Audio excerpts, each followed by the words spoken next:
Hello बच्चों, let's start this question. So in this question is been saying, what do you understand by nuclear forces? What role does it play in daily life? Okay, तो nuclear forces से हम क्या समझते हैं और nuclear forces हमारी daily life में क्या रोल प्ले करता है?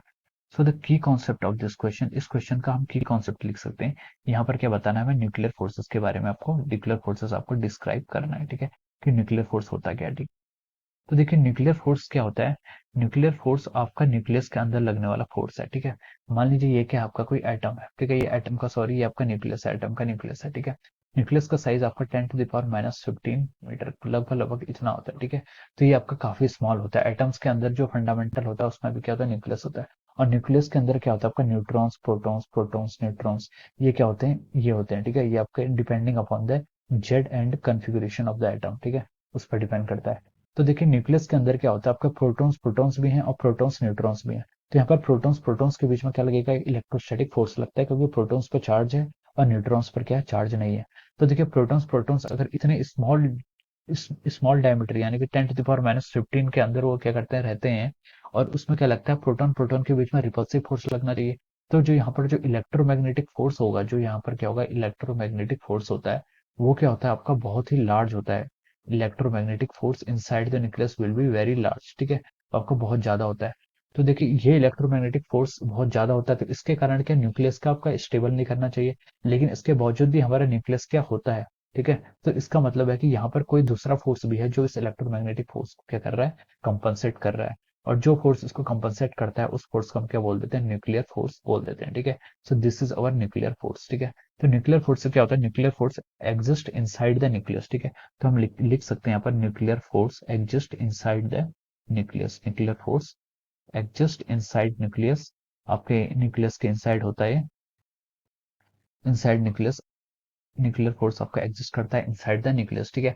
और ये क्या होता है आपका बहुत ही शॉर्ट रेंज फोर्स होता है, क्योंकि 10⁻⁻15 तक ही क्या होता है, शॉर्ट रेंज फोर्स होता है, और क्योंकि आपका और न्यूक्लियस के डायमीटर के अराउंड तक ही ये क्या करता है, वर्क करता है, ठीक है। So these are the properties of nuclear forces. ये क्या होता है आपका बहुत ही आपका आपका ये फोर्सेस आपका न्यूक्लियस के अंदर लगता है, बहुत शॉर्ट रेंज फोर्सेस है। और हम ये भी कह सकते हैं कि ये फोर्स आपका क्या है, काफी स्ट्रॉन्ग फोर्सेस होता है, क्योंकि यहाँ पर जो इलेक्ट्रोमैग्नेटिक फोर्स होता है वो काफी ज्यादा आता है, उसका मैग्नीट्यूड काफी हाई होता है, उसको बैलेंस कर रहा है। तो न्यूक्लियर फोर्सेस क्या होता है, काफी ज्यादा स्ट्रॉन्ग फोर्सेस होता है, ठीक है। So this is the nuclear force. Nuclear forces कहाँ आपके न्यूक्लियस के इनसाइड पे लगता है। अब देखिए उसने पूछा कि what role does it play in our daily life, ये हमारी डेली लाइफ में क्या रोल प्ले करता है, ठीक है। तो देखिए इसका हम लिखते हैं रोल प्ले क्या है, ठीक है। तो देखिए न्यूक्लियर फोर्सेस अगर नहीं होगा, अगर न्यूक्लियर फोर्स ने एक्ट करना छोड़ दिया, तो इसका मतलब क्या है, हमारा न्यूक्लियस नहीं होगा। क्योंकि अगर न्यूक्लियर फोर्स नहीं होगा तो उसका मतलब हमारा क्या होगा, न्यूक्लियस नहीं हो पाएगा, न्यूक्लियस नहीं होगा। और अगर आपका न्यूक्लियस नहीं होगा तो न्यूक्लियस नहीं होगा तो हम बोलेंगे कि वहां से क्या, आपका एटम भी एग्जिस्ट नहीं करेगा। और अगर आपका एटम ही एग्जिस्ट नहीं करेगा तो हम क्या बोलेंगे, आपका जो मॉलिक्यूल्स है, मॉलिक्यूल्स नहीं होगा, और मॉलिक्यूल्स नहीं होगा तो आपका एलिमेंट नहीं होगा, कंपाउंड नहीं होगा। तो आपका कोई भी सब्सटेंस क्या करेगा, एग्जिस्ट ही नहीं करेगा, ठीक है।